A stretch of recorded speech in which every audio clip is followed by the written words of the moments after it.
people in it were coders, right? And one of the things that they said that I think is like a really useful tool in general is one of them said treat warnings as errors. Okay, so for people who know nothing about code, basically you write like the code, which is the set of instructions you want X thing to do, right? And then as you build the code, because the next thing you do is you tell the code to build, which means it sets up for itself and some voodoo magic sort of thing, right? While it's building, it's going to tell you this is going to be a problem, this is going to be a problem, this is going to be a problem, right? And usually what you'll do is, because these things, yes, they're problems, but they don't really stop your build and you being able to continue your work, just continue what you're doing. You leave it alone. You don't touch it. You're just like, oh, there's a warning. You start checking the warnings when something goes wrong. Okay? So you leave these warnings alone, right? But as I said just before, what happens is the moment something goes wrong, all of a sudden you start paying attention to those previous warnings and all that stuff. And I think that's like a really useful tool for life.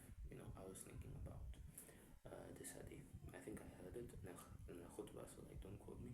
But basically, Umar ibn al-Khattab, the caliph, right, the second caliph, had been given some pieces of cloth, probably from Persia, because they were cooking at that time.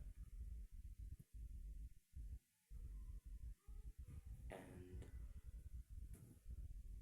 this guy, Salman al-Farsi, right, he sees that Umar is wearing 2 pieces of cloth, while everybody else had only been given 1.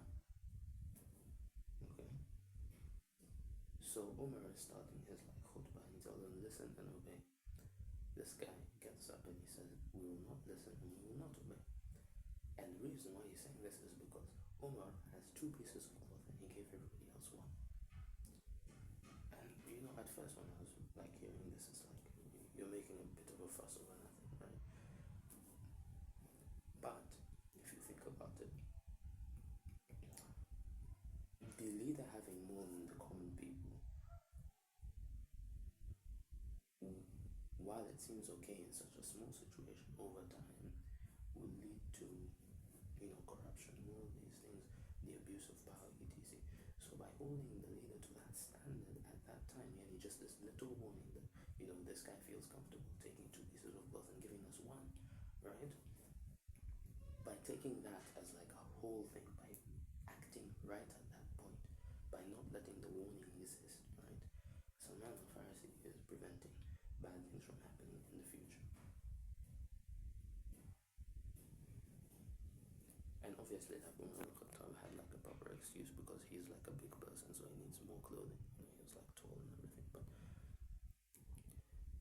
usually a lot of the problems in your life aren't because of this one big thing that happened, but because of lots of like little things that were happening and passing you by. You weren't paying attention to, or you weren't there, and that is what you need to solve so your things can be good in general.